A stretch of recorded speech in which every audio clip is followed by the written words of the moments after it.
controlled Federalist Congress and signed into law by President John Adams with the intent of securing America at a time when it was on the verge of war with France.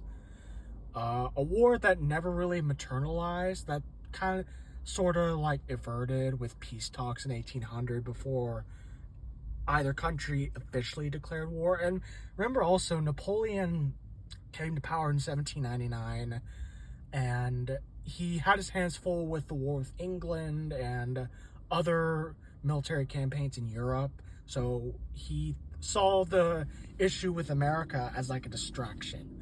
But these acts were passed during the undeclared war that we refer to today as the Quasi-War.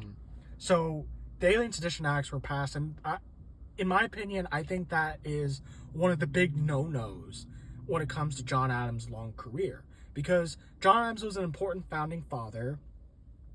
He was a diplomat. He did collaborate with Thomas Jefferson on the Declaration of Independence, and was the leading voice for independence in the Continental Congress back in 1776. And he was a good vice president as well. But his presidency, I think, was the worst thing that ever happened in his career. And I think the Alien and Sedition Acts, more than anything, tarnished his legacy.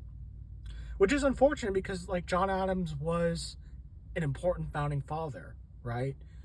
And his legacy has been rehabilitated partly due to the 7-part HBO miniseries, which aired back in 2008.